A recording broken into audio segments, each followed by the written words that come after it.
আর সৌন্দর্য নষ্ট করে, অন্তর অন্ধকার করে, সে আর কোনো আলো দেখে না। চারিদিকে মসজিদ, সে যেন একটা মসজিদও দেখে না।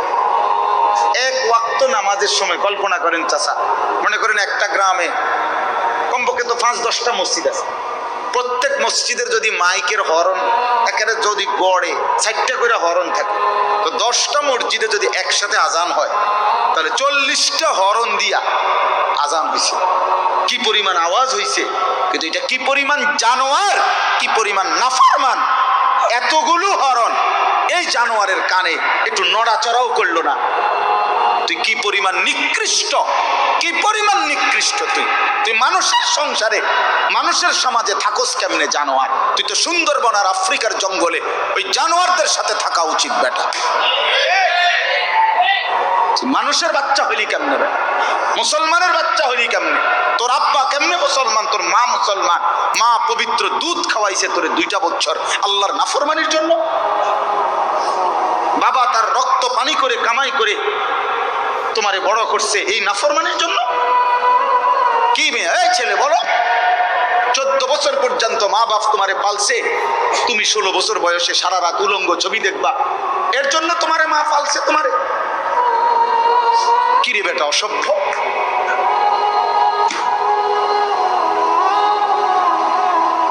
তোমার করে বুঝিয়া মা বাবা এই কষ্ট করে রক্ত পানি করে বড় করছে এই দিন রাত মোবাইল টিপবার জন্য। কার নারী দেখো? নারী তো তোমার মা, নারী তো তোমার বোন, নারী তো তোমার খালা, নারী তো তোমার দাদি। লজ্জা করে না, মনে পড়ে না ওদের কথা? তুমি ভিন নারী দেখো কেমনে, উলঙ্গ ছবি দেখো কেমনে, জেনা ব্যভিচারের দৃশ্য দেখো কেমনে। তোমার চেহারাটার কি অবস্থা, চুলটার কি অবস্থা, চেহারাটার কি অবস্থা? কার মতো চুল রাখছো? একবারও মনে পড়লো না? কার মতো? কোনো কাফের বেঈমান ইহুদি খ্রিস্টান মুসলমানের পছন্দের হইতে পারে? তাহলে ওরা কার মতো চুল রাখছে বলো ভাইয়া? এগুলো কি কোনো কাফেরের না, কোনো ইহুদির না? বলো ভাই, বলো। এত রুচিহীন হইলা কেন? গুনাহ এত পছন্দ হলো কেন? আল্লাহকে এইভাবে ভুলে গেলাম কেন? ইয়া আইয়ুহাল ইনসান মা গাররাকা বিরাব্বিকাল কারীম। রব্বুল আলামিন বলে, হে মানুষ, আমার মতো এমন দয়ালু মেহেরবান রব, এমন মালিক থেকে কে তোমারে ধোঁকা দিল? মা গাররাকা, এমন মনিবি কেমনে ছেড়ে দিলা রে বান্দা? এমন দয়ালু মালিক কেমনে ছেড়ে দিলা? যে আমি তোমারে 7 আসমান জমিন আমি তো দিয়েছি, প্রতিদিন সূর্য তো আমি উঠাই, চাঁদ আমি উঠাই, রাত আমি বানাই, দিন আমি বানাই, সকালের আলোটা আমি ফুটাই, রাত্রের অন্ধকারটা আমি নিয়ে আসি বান্দা। প্রতিটা নিঃশ্বাস আমার ইচ্ছাতে হয়, তোমার চোখের পলক আমি আল্লাহর ইচ্ছায়, তোমার হাত নড়ে চড়ে আমি আল্লাহর ইচ্ছায়। 24 ঘন্টা বান্দা আমি আল্লাহ লালন করি, পালন করি, গোটা কায়নাত দিয়ে তোমাকে আমি পরিচর্যা করি। এমন দয়ালু মালিক কেমনে ভুলে গেলাম? মা গাররাকা, কে তোমাকে ধোঁকা দিল? আমার চাইতে উত্তম তুমি কাকে পেলা, যাকে পেয়ে আমি আল্লাহকে ছেড়ে দিলাম? বলো বাপ, একটা ছেলে একজনই ভালো হও, একজন। বাবাদেরকে বলি, যে কয়জন বাবা আছেন, অভিভাবক আছেন, ছেলের বাবা মেয়ের বাপ, আপনাদের প্রধান জিম্মাদারি, ঘরে যদি খাট না থাকে নিচে শুইয়েন, কিন্তু সন্তানকে নামাজি বানান। ঘরে যদি সোফা না থাকে তো ফ্রিতে বসেন, কিন্তু স্ত্রী সন্তানকে নামাজ শেখান। এটা মুসলমানের জিম্মাদারি। আজ আমরা মুসলমান হয়েও এটা ভুলে গেছি। বাবা মনে করে আমার উপার্জন সারা দিন রাতের মেহনতের, দেশে থাকি আর বিদেশে থাকি, মাকসাদ একটাই, ঘর করা, বিল্ডিং করা, সোফা বানানো, খাট বানানো, ফার্নিচার বানানো। এগুলো বানাইতে পারলে উনি সার্থক, উনি তৃপ্ত। এবার ছেলেও নামাজ পড়ে না, মেয়েও পর্দা করে না, স্ত্রীও পর্দা করে না, ঘরে টেলিভিশন চলে, নাচ গান নর্তকীর ছবি চলতেছে, রোমে রোমে প্রত্যেক সন্তানের হাতে একটা একটা মোবাইল, সারা রাত উলঙ্গ ছবি দেখতেছে, রোমে রোমে জিনা ব্যভিচারের দৃশ্য, মেন রোমের মধ্যেও টেলিভিশন চলতেছে, স্ত্রী বাজারে বাজারে মার্কেটে ঘুরে, মেয়ে পরের ছেলের সাথে অবৈধ সম্পর্ক, ছেলে সারা দিন টুটু করে ঘুরে, 5 ওয়াক্ত নামাজের একটা সেজদাও দেয় না। এই সমস্ত জানোয়ারের জন্যই এই ঘর সংসার করলেন, এই বাড়ি কার লেগে বানাইলেন? এই হাইওয়ানদের জন্য, এই যারা 1 ওয়াক্ত নামাজ পড়ে না, এই অসভ্যদের জন্য এই ঘর বানাইলে আপনার আখিরাত কি বলেন চাচা? আমার রক্ত পানি করা এই টাকা দিয়ে আমি বুঝি এই হাইওয়ান এগুলো 1 ওয়াক্ত কেউ নামাজ পড়বে না, আমি তাদের জন্য ঘর করে গেলাম? বলে 18 বছর বিদেশ করে, 32 বছর বিদেশ করে, কি পরিমাণ ঘাম ঝরা এক একটা টাকার জন্য। প্রবাসী কি পরিমাণ রৌদ্রে, টাটকা রৌদ্রে যারা ডিউটি করে, 14 ঘন্টা ডিউটি, 12 ঘন্টার কমে কোনো ডিউটি নাই সৌদি আরবে। তো আমি প্রতি বছরই হজ ওমরায় গেলে দেখি প্রবাসীদের রোমে রোমে যাই মিয়া, আহা কাঁদে যে প্রবাসীরা, যে হুজুর কষ্টের কথা জীবনও বলতে পারি না বাড়িতে। এইবারও হজ্জের সময় এক ছেলে ও বলতেছে, আমি হুজুর 18 বছর আজকে বিদেশে, হুজুর আমার জীবনের কিচ্ছু নাই, এই 18 বছরে জীবনে পরিবারের কেউরে খুশি করতে পারি নাই, মারেও না, বাপেরেও না, জিরেও না, বউরেও না, কেউ রে না। আমি বললাম কেন রে ভাই? কয় হুজুর যেখানে 5,000 টাকা দেই, হেরামো কয় তে একটা বিদেশ করে, তে তো ইচ্ছা করলে 10,000 টাকা দিতে, জেনে 10,000 টাকা দেই, তারা মন্তব্য করে তে তো বিদেশ করে আজ এত বছর, তে তো 20,000 টাকা দিতে পারতো। ভাই হুজুর কোনোদিন কেউ রে খুশি করতে পারলাম, দিয়েই গেলাম সব, কিন্তু খুশি হয় না কেউ। প্রত্যেকেই মনে করে আরো দেওয়া দরকার ছিল, আমি আরো দেওয়া দরকার ছিল, আমি কি খাই না না খাই, কয় এটার দরকার নেই। তাহলে অতৃপ্ত, তাহলে বেচারা 18 বছর পরেও যদি সংসারে সবাই অতৃপ্তই থাকে তো সুখ মিলবে কোন দিন?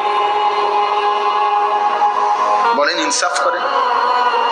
তাহলে এত কিছুর বিনিময়ে এই আপনারা যারা এমনি তো সংসার একের যে যেটাই করেন, বাজার, ব্যবসা, দোকানদারি, কৃষি, প্রত্যেকের তো ঘাম ঝরে বাবা।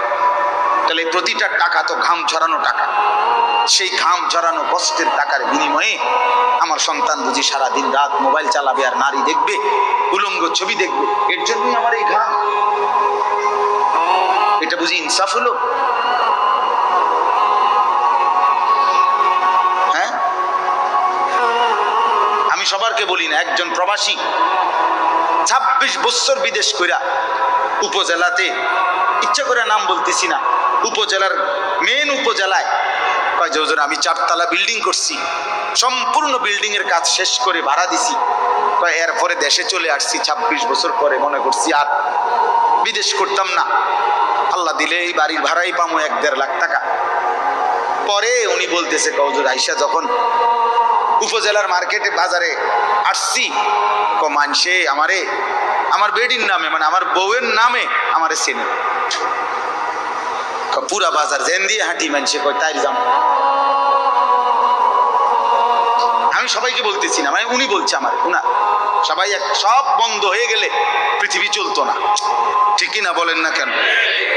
কিন্তু বলার উদ্দেশ্য হইল ওই বাচ্চারা আমারে জড়ায় ধরে কানছে, সিএনজি থেকে নাইমা আমারে দেখা, আমি দাঁড়াই আছিলাম বাজারের, মানে ওই উপজেলার একটা বাজারে, জড়ায় ধরে কাইন্দা আমার এই কথাটা বলছে, হুজুর আমি শেষে মানে লজ্জায় যে, অর্থাৎ আমার মহিলা, আমার স্ত্রী এই পরিমাণ বাজারে ঘুরছে যে প্রত্যেকটা রিক্সাওয়ালাও আমার বেডিকে চিনে।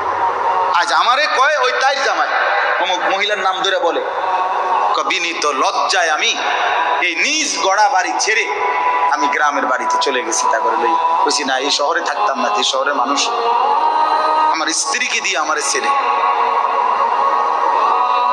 কথার কথা। তাহলে ভাইয়া বলো, এক বাবা বলছে আমার যে আমি হুজুর 7 বছর বিদেশ করে দামি বিল্ডিং এর 4 তলার ফ্ল্যাটে বউ বাচ্চারে ভাড়া রাখি, তা করে প্রতিটা মাসে তাদের জন্য সব টাকা দেই। 3 বার ফোন দিছি বাড়িতে, বিবিও ধরে না, 3 বার ছেলের মোবাইলে ফোন দিছি, ছেলে কয় যে আব্বু আমি গেমস খেলতেছি, পরে ফোন দেবো। এরপরে আবার অপেক্ষা করে আবার দিছি 3বারের পরেও আমার ছেলে কয় বললাম না তোমাকে গেমস খেলতেছি, পরে ফোন দেবো বললাম না আব্বু, বারবার ফোন দিচ্ছ কেন? আল্লাহর কসম মক্কা শরীফে বলছে লোকটা আমার।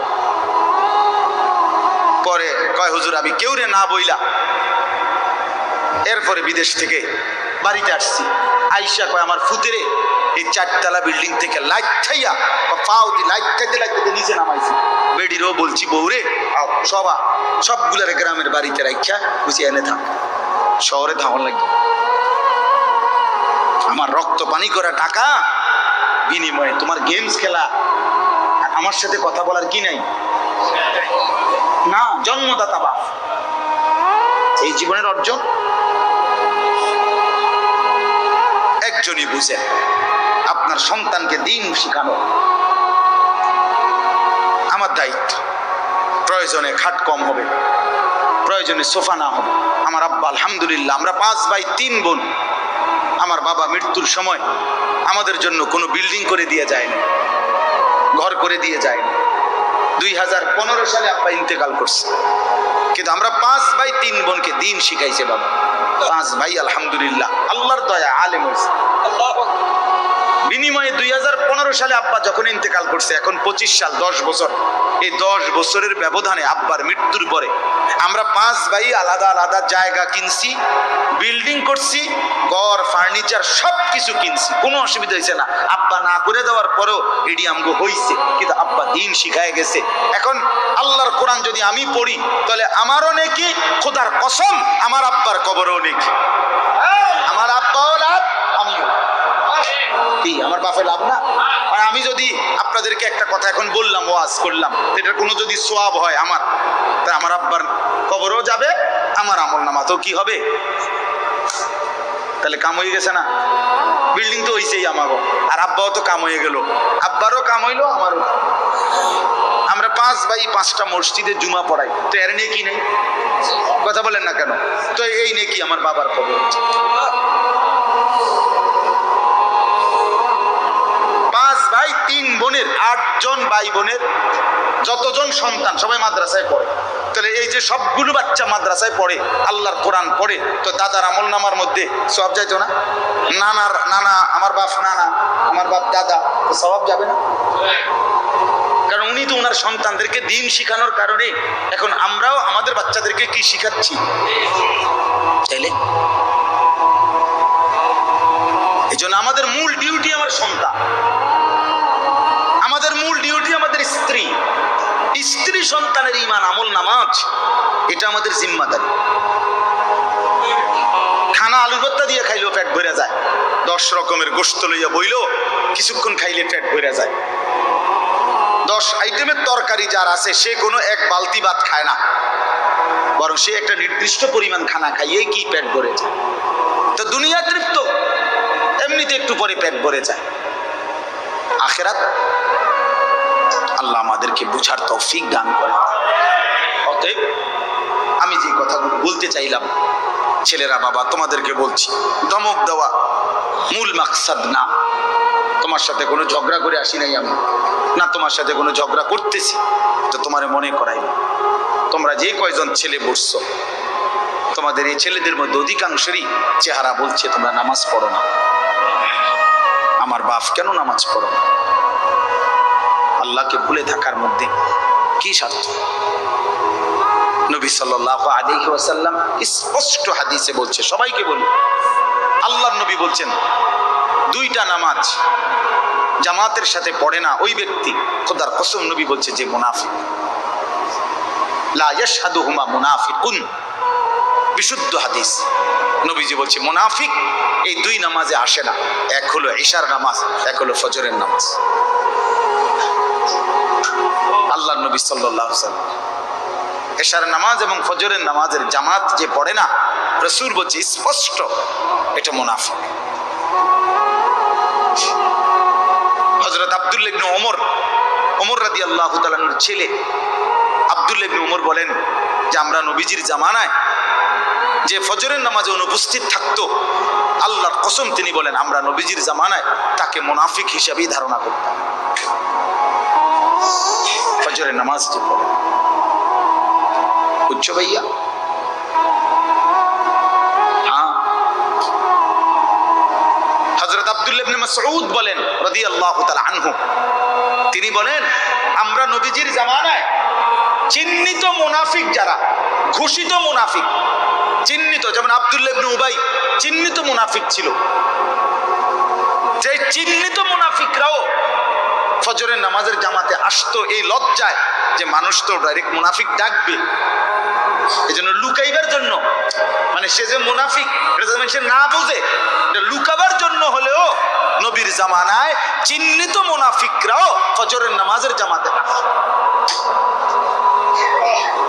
তাহলে তুমি মোমেন, এবার তোমার হালাত কি বলেন? বলেন। আল্লাহ নবী সাল্লাল্লাহু আলাইহি সাল্লাম বলেন ফজরের নামাজ যে পড়ে না সে খবিস। খবিস, খবিস, হাদিস এটা স্পষ্ট। খবিসান নফস, শুধু খবিস না, রাসূল বলছে তার কলজাটা, তার ভিতরটাও খবিস, তার ভিতরটা শুদ্ধ খবিস। এই খবিস একেবারে খবিস। আর খবিস থাকে কোথায়? টয়লেটে। খবিসের মূল ঠিকানা কোথায় জানেন? টয়লেটে, পেশাব পায়খানা। কেমনে বুঝলেন?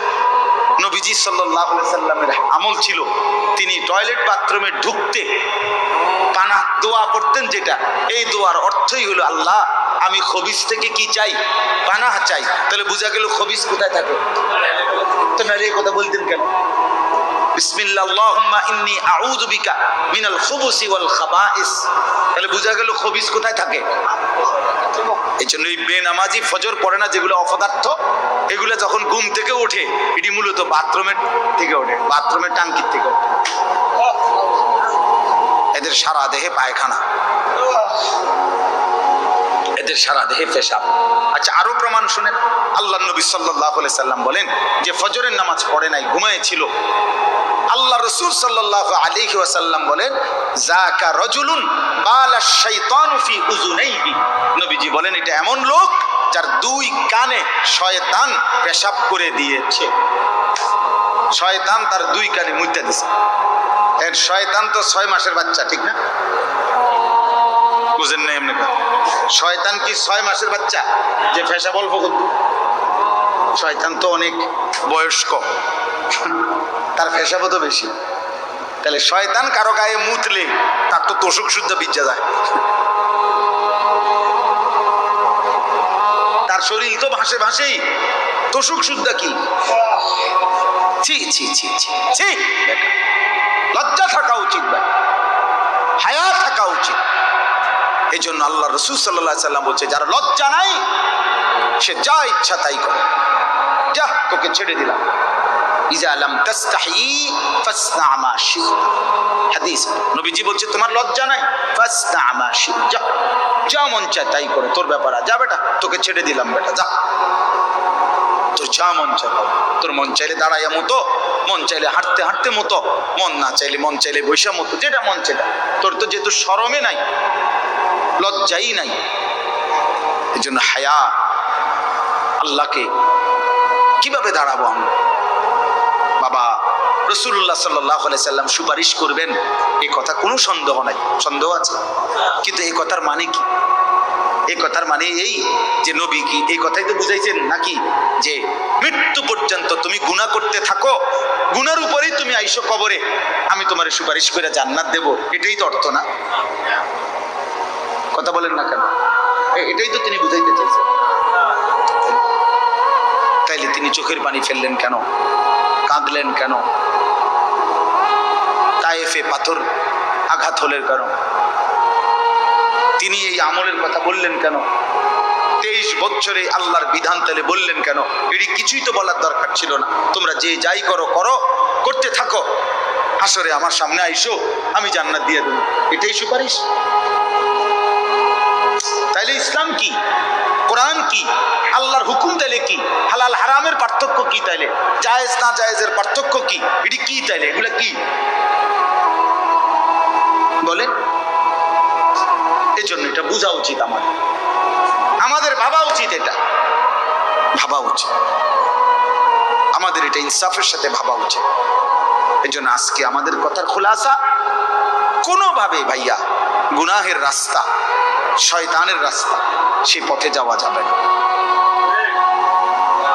আল্লাহ তাআলা এখানে এটাই বলছেন। এবার শুনেন, আমার তর্জমাটা বলি। 18 নম্বর পারা, 24 নম্বর সূরা, সূরা নূর, এই সূরার 21 নম্বর আয়াত আমি পড়ছি। এই আর শুধু এই আয়াতের তর্জমা বলি, তাইলে শেষ কথা ইনশাআল্লাহ। আল্লাহ তাআলা বলেন, ইয়া আইয়ুহাল্লাযীনা আমানু, হে ঈমানদারগণ। তাহলে হে মুমিনগণ, এখন বলেন এখানে এই ডাকের মধ্যে নাই কে? বুঝেন না কথা? হে ঈমানদারগণ এ কথা বলে আল্লাহ ডাক দিয়েছেন। এখন এই ডাকের মধ্যে আমি নাই, এমন আছে কেউ? আমরা এখানে বুঝেন নাই কথাটা? এখানে ডাকে নাই আল্লাহ, এমন আছেনি কেউ যে না হুজুর ঠিক আছে ডাক দিছে, কিন্তু এটা আমারে না, অন্য কেউ? আমরা সকলেই আছি। আমাদের ঘরের বিবিরাও আছে, আমাদের মায়েরাও আছে, আমাদের বোনেরাও আছে, আমাদের সমস্ত মুসলিম পরিচয়ধারী পুরুষ এবং নারী সকলেই অন্তর্ভুক্ত কিনা? ইয়া আইয়ুহাল্লাযীনা আমানু, হে ঈমানদারগণ, লা তাত্তাবিউ খুতুওয়াতিশ শাইতান। আলহামদুলিল্লাহি রাব্বিল আলামিন। اللهم أنت السلام ومنك السلام تباركت يا ذا الجلال والإكرام يا أرحم الراحمين يا أرحم الراحمين يا أرحم الراحمين ربنا ظلمنا أنفسنا وإن لم تغفر لنا وترحمنا لنكونن من الخاسرين ربنا آتنا في الدنيا حسنة وفي الآخرة حسنة وقنا عذاب النار رب ارحمهما كما ربياني صغيرا ربنا هب لنا من أزواجنا وذرياتنا قرة أعين وجعلنا للمتقين إماما مولاي كريم রব্বুল আলামিন, আমরা গুনাহগার গোলাম, গভীর রজনীতে আপনার ঘর মসজিদে আল্লাহ আপনার দুয়ারে ভিখারি হয়ে আপনার শাহী দরবারে দুইখানা হাত উঠাইলাম। আপনি মাফ করে দেন, আপনি মাফ করে দেন, আপনি মাফ করে দেন, আপনি মাফ করে দেন। আযাব দিলে আপনার কোনো লাভ নাই, মাফ করে দিলে আপনার কোনো ক্ষতি নাই, মাফ করে দিলে আপনার ভান্ডারে কমবে না, মাফ না পেলে আমাদের উপায় থাকবে না, জাহান্নামের আযাবে জ্বলা সম্ভব হবে না, কবরের আযাব সইতে পারবো না। মাওলা মাফ করে দেন, মাফ করে দেন। আল্লাহ আমাকেই মাফ করে দেন, আমার এই বাবা ভাইদেরকে মাফ করে দেন, কিশোর নওজোয়ান ছেলেগুলোকে মাফ করে দেন। ওরা বোঝে নাই মাওলা, ওরা বোঝে নাই মাওলা, ভুল তো করে ফেলেছে, আপনি মাফ করে দেন। নামাজ তো ছেড়ে দিয়েছে অনেক দিন, আপনি মাফ করে দেন, ফিরে আসবার তৌফিক দেন। আল্লাহ আপনি তো দিলের মালিক, আপনি তো দিলের মালিক, আপনি ছেলেগুলোকে নামাজি বানিয়ে দেন। আপনি চাইলেই এরা সেজদা দিবে মাওলা, আপনি চাইলেই এদের জিন্দেগি বদলে যাবে মাওলা। ইয়া মুকাল্লিবাল কুলুব সাব্বিত কুলুবাহুম আলা দীনিক। আল্লাহ আপনি চেয়েছেন বলেই তো ওমর বদলে গেছে, আপনি চেয়েছেন বলেই তো হাজারো সাহাবী বদলে গেছে মাওলা। আল্লাহ এদের মা তো মুসলমান, বাবা তো মুসলমান, এদেরকেও পুরা দিনদার হিসাবে কবুল করে নেন। আল্লাহ একটা ছেলেকে বঞ্চিত করবেন না মাওলা। আল্লাহ এই কিশোর নওজোয়ান ছেলেগুলো ভালোবেসেই এসেছে মাওলা, আপনার ঘরেই বসেছে মাওলা, আপনার কথাই শুনেছে মাওলা। আল্লাহ আপনি একটা একটা ছেলেকে বদলে দেন, বদলে দেন মাওলা, বদলে দেন মাওলা। আমি ভিক্ষা চাইলাম মাওলা, আমি ভিক্ষা চাইলাম মাওলা। আল্লাহ সেজদাওয়ালা কপাল বানিয়ে দেন, কাঁদনেওয়ালা চোখ বানিয়ে দেন, জিকিরওয়ালা জবান বানিয়ে দেন, মোহব্বতওয়ালা দিল বানিয়ে দেন, সুন্নতওয়ালা জীবন বানিয়ে দেন। আল্লাহ কাউকে বঞ্চিত করেন না, সুপারিশ থেকে বঞ্চিত কইরেন না, হাউজে কাউসার থেকে বঞ্চিত কইরেন না, নবী পাকের সুপারিশ থেকে বঞ্চিত কইরেন না মাওলা। আল্লাহ আপনি দয়া করেন, আপনি দয়া করেন, আপনি দয়া করেন। আমার বাবা চাচা যারা মুরব্বী, আরো বেশি নেক আমলের তৌফিক দান করেন। মা বোনদেরকে পর্দা পুশিদা দান করেন। মা ফাতেমা রাবেয়া বসরিয়ার মতো বানিয়ে দেন। উলামায়ে কেরামকে আল্লাহ তাআলা ঈমান আমল দান করেন। আল্লাহ হায়াতে তয়্যিবা আফিয়া দান করেন। মসজিদের ইমাম সাহেবকে হায়াতে তয়্যিবা দান করেন। মুয়াজ্জিন খাদেমদেরকে কবুল করে নেন।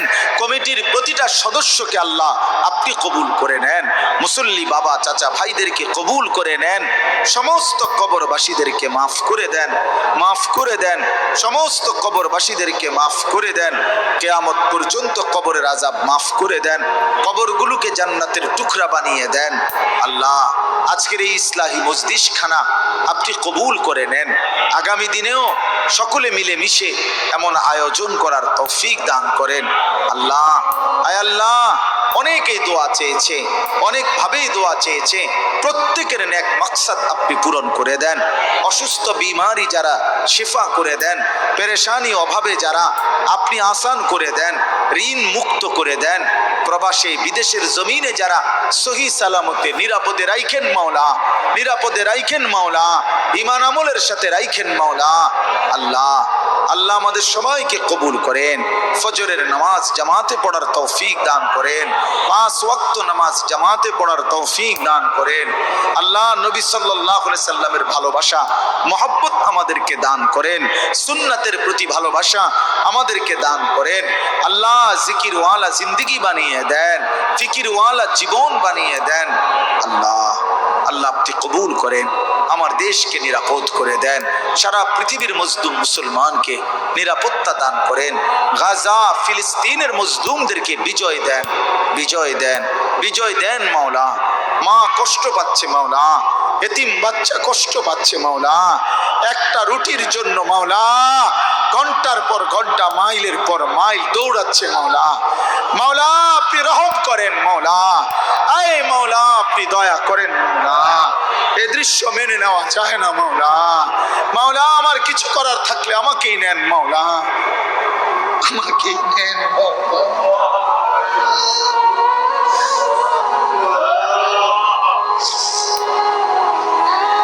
এই কারীম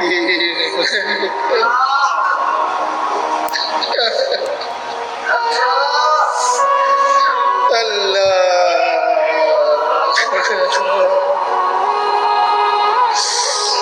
12 কিলোমিটার মাওলা পায়ে হেঁটে যে বাচ্চা একটা রুটির জন্য গেল, সে লাশ হয়ে ফিরে আসলো। আল্লাহ, আল্লাহ, এক টুকরা রুটির অভাবে এতিম সন্তান মারা যাচ্ছে মাওলা। আল্লাহ আপনি গাজার বিজয় দেন, ফিলিস্তিনের বিজয় দেন, ইসরায়েলকে ধ্বংস করে দেন, নেতানিয়াহুকে ধ্বংস করে দেন, এই জালেমদেরকে ধ্বংস করে দেন, এই জালেমদেরকে ধ্বংস করে দেন। আয় মাওলা আপনার বন্ধুর উম্মত মাওলা,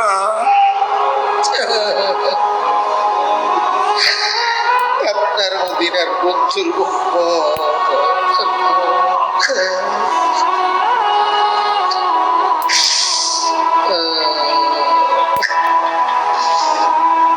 আল্লাহ এই ছেলেগুলোকে নামাজি বানায় দিয়েন মাওলা। এদের চুল সুন্দর করে দেন, এদের চেহারা সুন্দর, এদের দাড়ি সুন্দর করে দেন, এদের আখলাক সুন্দর করে দেন। আগামী দিনে ইমাম মাহাদির সৈনিক হওয়ার তৌফিক দেন। দাজ্জালের বিরুদ্ধে লড়বার হিম্মত দান করেন। রব্বির হামহুমা কামা রব্বায়ানি সগীরা রব্বিরহামহুমা কামা রব্বায়ানি সগীরা। সাল্লাল্লাহু